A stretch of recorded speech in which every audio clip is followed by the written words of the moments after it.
ઉદાહરણ 6.5 ઉદ્ગમ બિંદુને અનુલક્ષીને બળ 7i caret plus 3j caret minus 5k કેરેટનો ટોર્ક શોધો.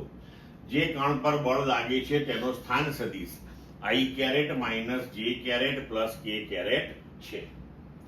ઉકેલ. હવે આપણને અહીંયા સ્થાન સદિશ r બરાબર i caret minus j caret plus k caret અને બળ સદિશ F બરાબર 7i caret plus 3j caret minus 5k caret આપેલું છે. આપણે શોધવાનું છે ટોર્ક. બરોબર? તો થિયરીમાં આપણે ભણી ગયા છીએ કે ટોર્ક ટાઉ બરાબર r ક્રોસ f.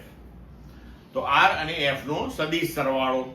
તો સદિશ સરવાળો આપણે નિશ્ચાયકની રીતે મેળવીએ છીએ. તો આપણે લખી શકીએ કે ટાઉ બરાબર સદિશ r ક્રોસ સદિશ f બરાબર સદિશ r ક્રોસ સદિશ f. હવે એને આપણે નિશ્ચાયકના સ્વરૂપમાં ગોઠવી દઈએ.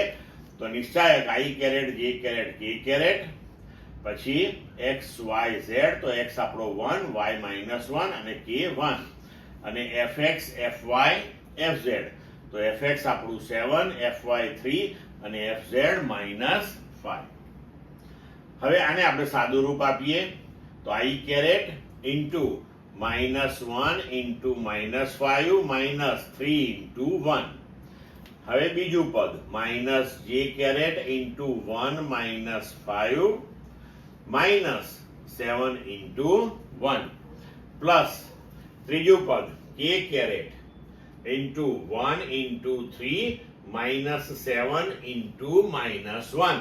હવે આપણે આને સાદું રૂપ આપીએ તો થશે i caret into 5 -3 j caret into -5 -7 plus k caret into 3 plus 7. Okay. તો હવે પરિણામી સ્વરૂપે આપણને જવાબ મળશે ટોર્ક ટાઉ બરાબર 2i caret plus 12j caret plus 10k caret.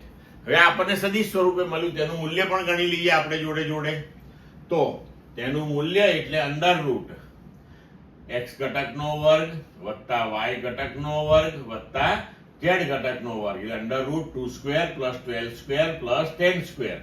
હવે એને સાદું રૂપ આપીએ તો આપણને જવાબ મળશે 15.75 એકમ. ક્લિયર?